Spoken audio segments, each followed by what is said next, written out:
જો હાંડવો આ ટ્રીકથી બનાવશો ને તો તમે પણ પ્રો બની જશો. તો પહેલી વારમાં જ એકદમ પરફેક્ટ હાંડવો કઈ રીતે બનાવો અને દાળ ચોખાનું માપ કેવું લેવું અને હા કોઈ પણ જાતની ઝંઝટ વગર ઇઝી રીતથી કઈ રીતે બનાવો એ આજે આપણે જોઈશું. તો ઉપરથી એકદમ ક્રિસ્પી અંદરથી સોફ્ટ અને જાળીદાર હાંડવો બનાવવા માટે સૌથી પહેલાં 3 કપ જેટલા ચોખા લેવાના છે. અહીંયા ચોખા તમે કોઈ પણ લઈ શકો છો. સાથે અડધો કપ ચણાની દાળ અને અડધો કપ અડદની દાળ. તો અડદની દાળથી આ હાંડવો એકદમ વધારે પડતો સોફ્ટ બનવાનો છે અને એટલે આ માપ એનું પ્રોપર છે. તમે મિક્સ દાળનો કરવા માગતા હોય તો કોઈ પણ દાળ તમે આ રીતે થોડા માપથી લઈ શકો છો. ટોટલ અહીંયા 4 કપ જેટલું છે અને આખી રાત એને ધોઈ અને પલાળી રાખેલું હતું, એટલે 7 થી 8 કલાક પલાળવાનું. તો આ રીતે સરસ દાણો જો આમ અડીએ ને ત્યાં તૂટી જાય એવો થવો જોઈએ. તો એકદમ સોફ્ટ અને સરસ પલળી ગયા છે દાળ ચોખા. તો એને સરસ રીતે ધોઈ લીધેલા છે અને મિક્સર જારમાં આપણે નાખવાનું છે. અહીંયા પાણીનો ભાગ નથી, થોડું પાણી જે હોય ને દાળ ચોખામાં એ પાણી અંદર છે જ થોડું. એની સામે એક મોટો ચમચો ભરી અથવા તો 2-3 ચમચી જેટલું આપણે અહીંયા ખાટું દહીં નાખવાનું છે. અહીંયા મીડિયમ ખાટું એવું લેજો એટલે એકદમ ટેસ્ટી બનશે હાંડવો.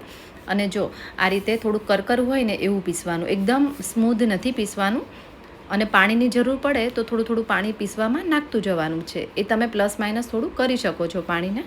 તો આ રીતે બને ત્યાં સુધી વધારે પાણીનો યુઝ અત્યારે નથી કરવાનો, કારણ કે પાછળથી આપણે જરૂર પડે ને તો એ રીતે થોડું પાણી આપણે સેટ કરતા હોઈએ છીએ.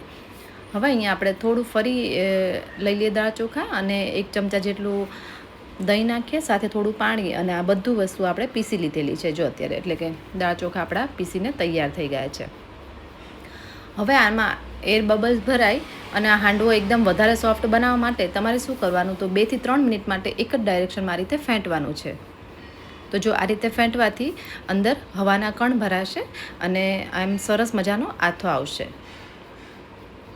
તો આને ઢાંકી હવે આપણે ગરમ જગ્યા પર રાખી દઈએ 5 થી 6 કલાક માટે. ઘણા લોકો આને 10-12 કલાક માટે પણ રાખતા હોય, પણ અત્યારે ઓછો ટાઈમ છે તો પણ અત્યારે ઉનાળો છે એટલે આથો સરસ આવી જ જશે. મેં અહીંયા ખાલી 5 જ કલાક રાખેલું છે તો પણ સરસ આથો આવ્યો છે જો. તો આ રીતે સરસ મજાનો આથો આવી જાય ને પછી ફરી આપણે એક ડાયરેક્શનમાં એને હલાવી દઈશું. જોઈને જ તમને ખબર પડી જશે કે આપણો આથો બહુ સરસ આવ્યો છે. ઓછા ટાઈમમાં સારો આવ્યો છે, કારણ કે અત્યારે ગરમી છે એટલે સરસ આવી જશે ઓછા ટાઈમમાં જ. તો આ રીતે જો અત્યારે થોડું ઘટ્ટ છે બેટર, તો થોડું પાણી નાખી આને આપણે એડજસ્ટ કરીએ. પાણીને કન્સિસ્ટન્સી કેવી રાખવી હું તમને કહું હમણાં. તો આ રીતે જો થોડું પાણી નાખી આ રીતે હલાવજો અને આમ એક જ ધાર પડતી હોય એ રીતે બેટર બને ને એ રીતે રાખવાનું જો આ રીતનું. તો આ બરાબર છે. હવે આપણે મીઠું નાખી દઈએ ટેસ્ટ પ્રમાણે અને લાસ્ટમાં પણ શાકભાજી નાખીએ, પછી જરૂર પડશે તો એડ કરશું. સાથે અડધી ચમચી હળદર, અડધી ચમચી લાલ મરચું. અહીંયા આપણે લીલા મરચાંનો પણ યુઝ કરવાના છે, એટલે એ રીતે તમે આ બધા મસાલા પ્લસ માઇનસ કરી શકો છો. સાથે 1 ચમચી જેટલું ધાણા જીરું અને આને ખટાશને બેલેન્સ કરવા 1 ચમચી જેટલી ખાંડ. કારણ કે ગુજરાતી ઘરોમાં હાંડવો બને ને ત્યારે થોડી ખાંડ તો નખાતી હોય છે. તમે લોકો ના નાખવા માગતા હોય તો તમે સ્કીપ પણ કરી શકો છો. તો અહીંયા 1 ચમચી નાખશો ને તો એકદમ સરસ ગળપણ ખટાશવાળો બનશે, તો ટેસ્ટી લાગતો હોય છે. હવે આપણે ખાંડને બધું ઓગળે ત્યાં સુધીમાં આપણે બીજી પ્રોસેસ કરવાની છે. તો કે જે શાકભાજી આપણે જોઈતા હોય એ પ્રમાણે એને આ રીતે છીણી દેવાના છે. તો અહીંયા આપણે 500 ગ્રામ દૂધી હતી, એમાંથી મેં થોડી રાખી છે અને આ રીતે દૂધી નાખી અને 1 ગાજર આ રીતે ખમણીને નાખેલું છે. તો આ રીતે ખમણીને નાખજો એટલે જલ્દી ચડીએ જાય હાંડવામાં અને એકદમ સરસ મિક્સ થઈ જશે અને ટેસ્ટ સારો આવશે. હવે આને હલાવી દઈએ. અને જો હું તો ઘણીવાર મકાઈની સિઝન હોય, મતલબ આવતી હોય ને સિઝનની મકાઈ, ત્યારે એ પણ એડ કરતી હોઉં છું. એટલે તમારે નાખવું હોય તો નાખી શકાય. અહીંયા આદુ મરચાંવાળું અલગ કરીશું થોડું, એટલે મેં બાનું અત્યારે અલગ કાઢી લીધેલું છે, કારણ કે બા મરચાં અત્યારે નથી ખાતા, એટલા માટે મેં થોડું અલગથી બેટર કાઢી લીધેલું છે. હવે અહીંયા 1 તીખું અને 1 મીડિયમ તીખું એવું મરચું લીધેલું છે. સાથે 1 ઇંચ જેટલો આદુનો ટુકડો એડ કરીએ છીએ. અને તમે લોકો લસણ ખાતા હોય તો આ ટાઈમે આની અંદર લસણ પણ નાખવાનું રહેશે.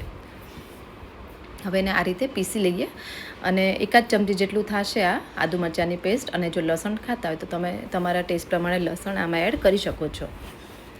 થોડી કોથમીર લઈ લઈએ ધોઈને અને એકદમ ઝીણી સુધારીને. એનો ટેસ્ટ સારો આવતો હોય અને સિઝનની મેથી મળતી હોય ને તો આમાં તમે મેથી પણ એડ કરી શકો છો, એ પણ બહુ મસ્ત લાગતું હોય છે. હવે હાંડવામાં તમે અલગ અલગ વઘાર પણ કરી શકો, એકસાથે પણ કરી શકો. મેં અહીંયા બધું એકસાથે જ કરી લીધેલું છે, એટલે ટાઈમે ના બગડે અને ઓછી મહેનતમાં જલ્દી હાંડવો બની જશે. તો અહીંયા 3 થી 4 ચમચી જેટલું તેલ મૂક્યું છે, એટલે કે 2 પાવડા જેટલું તેલ થઈ જાય ને એટલે 1 ચમચી જેટલી રાઈ અને એની સાથે 2 ચમચી જેટલું અહીંયા સફેદ તલ પણ એડ કર્યા છે, 8-10 લીમડાના પાન. અહીંયા તમે સૂકા લાલ મરચાં નાખવા માગતા હોય તો 2-3 એ પણ નાખી શકો છો. સાથે 1/4 કપ જેટલા અથવા 3 થી 4 ચમચી જેટલા સિંગદાણા નાખવાના. સિંગદાણા આ રીતે થોડા ફ્રાય થઈને હશે ને તો વધારે સરસ લાગતા હોય.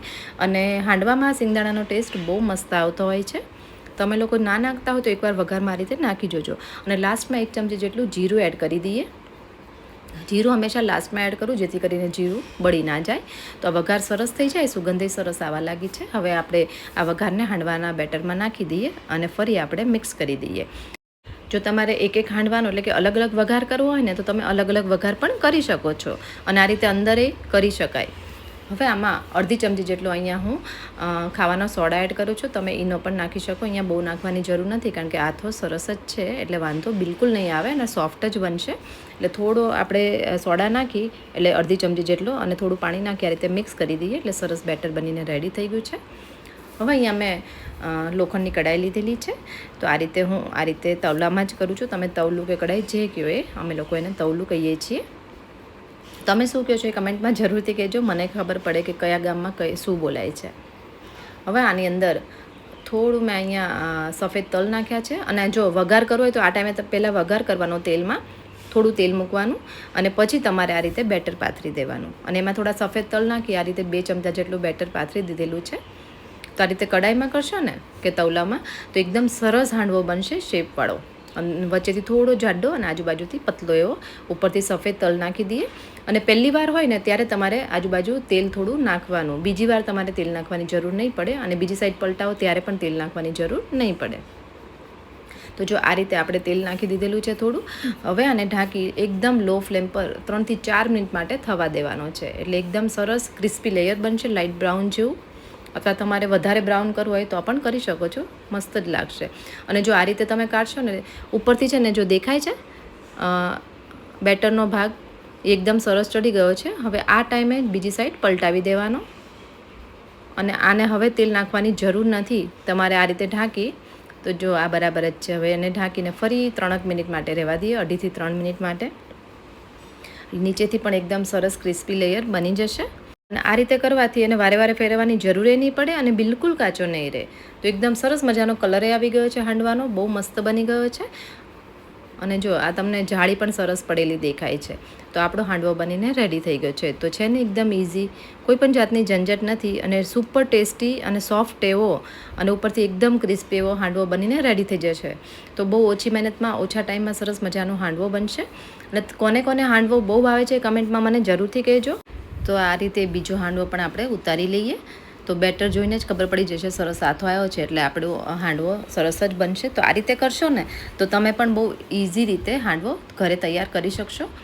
આમાં હાંડવાના કુકરની કે કોઈ જરૂર નથી. આમનામ જ આ રીતે કડાઈમાં બનાવજો, મસ્ત બનવાનો છે અને એકદમ સરસ રીતે શેપ પણ આવવાનો છે.